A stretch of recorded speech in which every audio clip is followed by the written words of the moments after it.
पार्वती उसको दान दक्षिणा दिया करती है। कुछ समय पश्चात बोला वहां पर ब्रह्मा जी के मानस पुत्रों का आगमन होता है। सनक, सनंदन और सनातन ये ब्रह्मा जी के मानस पुत्र हैं।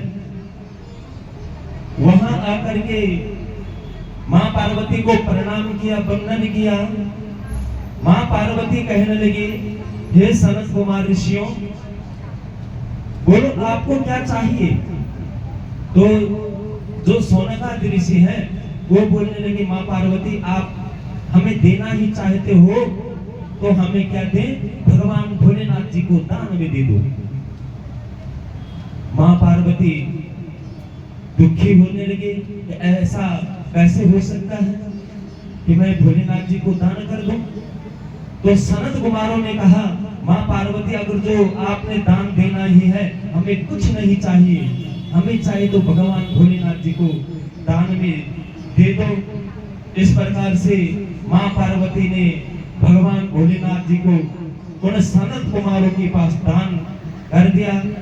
और इस प्रकार से कुछ समय और भगवान सनत कुमार जो हैं वो मां पार्वती से कहने लगे, हे मां पार्वती आपने हमें शंकर भगवान को दान में दिया है, इसलिए आपकी जो कामनाएं होगी वो अवश्य आपको क्या होगी, पूर्ण होगी, आपकी कामनाएं पूर्ण होगी। इसके पश्चात सनत कुमार चले गए। समय आने पर एक सुंदर वन था। उस वन में मां पार्वती और भगवान भोलेनाथ पुनः संतति की कामना के निमित्त रथ क्रीड़ा कर रहे थे। तो इतने में भगवान नारायण जी, भगवान विष्णु जी एक ब्राह्मण का स्वरूप बना करके वहां पहुंचे, उस वन में पहुंचे। और उस वन में पहुंचते ही मां पार्वती को प्रणाम करते हैं, भगवान भोलेनाथ जी को प्रणाम करते हैं। पुनः मां दुखी होने लगी, हे प्रभु ये क्या हो रहा है, हम संतान की कामना के लिए कर्म कर रहे हैं, लेकिन इसमें कुछ न कुछ व्यवधान आ रहा है, ये क्या कारण है। तो इस प्रकार से भगवान मां पार्वती उस ब्राह्मण देवता के पास पहुंचते हैं, बड़े दुखित मन से प्रणाम करते हैं। ब्राह्मण देवता कहते हैं, मां आप चिंता न करिए, आपकी अवश्य कामना पूर्ण होगी और ये आपका क्या होगा, बोला पुत्र होगा आपका। इस प्रकार से भगवान नारायण क्या हो गए, अंतर ध्यान हो गई। और सुंदर बोला क्या है, बालक का रूप बना करके मां पार्वती की शैया में आ गई। क्योंकि कहते हैं जो देवता होते हैं और नारायण, ब्रह्म वैवर्त पुराण में कहा गया है कि नारायण ने ही भगवान गणेश का रूप रखा। और भगवान कभी भी बोला क्या है, गर्भ में जाते नहीं है, वो तो स्वयं है। और इस प्रकार से वो क्या है, प्रकट होते हैं। तो भगवान मां पार्वती ने जैसे देखा बालक है और बड़े प्रसन्न हुई, प्रसन्न होकर के लाड़ प्यार करने लगी। और इस प्रकार से कुछ समय पश्चात बोला मां पार्वती और भगवान भोलेनाथ गणेश उत्सव मनाने लगे और एक बहुत बड़ा यज्ञ कर रहे हैं। समस्त देवी देवता वहां पहुंच रहे हैं और नाना प्रकार से उस बच्चे को आशीर्वाद प्रदान कर रहे हैं। तो कहते हैं कि उन देवताओं के साथ वहां पर कौन पहुंचे, शनिदेव भी पहुंचे हुए थे। और जब शनिदेव वहां पहुंचे हुए थे, मां पार्वती ने कहा कि समस्त देवताओं ने मेरे बच्चे को आशीर्वाद दे दिया, लेकिन शनिदेव मुंह लटकाए हुए हैं। शनिदेव के पास जाती है मां पार्वती और कहती हैं, हे शनिदेव, समस्त देवताओं ने मेरे बच्चे को आशीर्वाद दे दिया, लेकिन आपने आशीर्वाद क्यों नहीं दिया। शनिदेव कहते हैं माँ पार्वती आप रहने दो। बोला मेरी नजर क्या है, खराब है, इसलिए मैं उस बच्चे को देख नहीं सकता। माँ पार्वती कहती हैं हे शनिदेव आप क्या बात कर रहे हैं, ऐसे उत्सव में आप आशीर्वाद नहीं देखो क्या, आप देखो तो अपना आशीर्वाद दो। शनिदेव ने जैसे ही उस बालक को देखा तो देखते ही बोला उसका धड़ क्या है, सिर क्या है, धड़ से अलग हो गई। माँ पार्वती दुखित होने लगी, रोने लगी। इतने में भगवान नारायण विष्णु भगवान प्रकट होते हैं। प्रकट होकर के कहते हैं हे माँ पार्वती, बोला आप दुखी क्यों हो रहे, उसमें दोष शनिदेव का भी नहीं है, आपने उसको मजबूर किया है।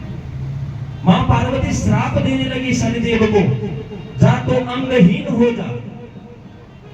उधर सूर्य पुत्र है शनि, उधर सूर्य देव भी दुखी होने लगे। मेरे पुत्र को अंगहीन का आशीर्वाद दे दिया माँ पार्वती ने।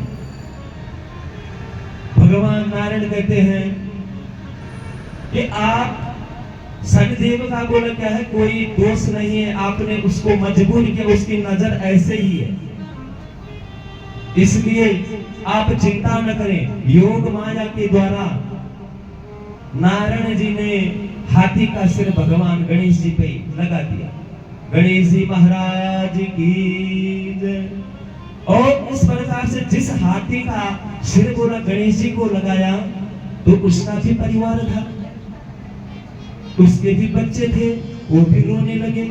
लेकिन भगवान नारायण ने अपने योग माया के द्वारा उस हाथी पर अपने योग माया के द्वारा उस हाथी का सिर जुड़वा दिया। लक्ष्मी नारायण भगवान की। तो इस प्रकार से भगवान गणेश जी की उत्पत्ति होती है। वो ब्रह्म वैवर्त पुराण के अनुसार है। उसमें नाना प्रकार की बोला कथक है, कथाएं हैं कि कोई कहता है माँ पार्वती के मैल के द्वारा गणेश जी की उत्पत्ति हुई, लेकिन ब्रह्म वैवर्त पुराण में कहा गया कि इस प्रकार से भगवान गणेश जी की उत्पत्ति होती है। तो इस प्रकार से भगवान गणेश जी की कृपा किस प्रकार से होती है, भगवान क्या है, गणेश जी क्या है और क्यों भगवान गणेश जी की पूजा सर्वप्रथम की जाती है, इसलिए भगवान गणेश जी की पूजा सर्वप्रथम की जाती है और क्यों भगवान गणेश जी का विसर्जन किया जाता है। वैसे भगवान गणेश जी का विसर्जन नहीं होता। तो अभी कथा में आएगा कि कौन सी मूर्ति और भगवान गणेश जी का विसर्जन होता है और किस मूर्ति का नहीं होता है। तो आइए इस प्रकार से बोला एक समय की बात है कि सर्वप्रथम भगवान गणेश जी की पूजा क्यों होती है। सृष्टि के आरंभ में समस्त देवी देवता कैलाश पर्वत में पहुंचे। मां पार्वती, भगवान भोलेनाथ एवं समस्त देवी देवता वहां पहुंचे और वहां पहुंच करके सभा बिठाई और बोले कि सर्वप्रथम किस देवता की पूजा होनी चाहिए। भगवान भोलेनाथ जी से पूछा, भगवान विष्णु जी से पूछा, भगवान ब्रह्मा जी से पूछा कि भाई सभी देवता हैं और सभी अपने में क्या है, शक्तिमान है। योग बल तप के द्वारा जो कोई भी जिस देवता की आराधना करता है, जिस कामना से वो देवता प्रसन्न होकर के उनकी वो कामना पूर्ण कर देते हैं, तो सभी देवता सक्षम है। तो सर्वप्रथम किस देवता की पूजा होनी चाहिए। तो इस प्रकार से भगवान भोलेनाथ जी ने कहा कि ठीक है कि जो इस पृथ्वी की सबसे जल्दी परिक्रमा करके बोला जो मेरे पास आएगा उसी की सर्वप्रथम क्या होगी, पूजा होगी। अपने अपने वाहनों के द्वारा सभी निकले।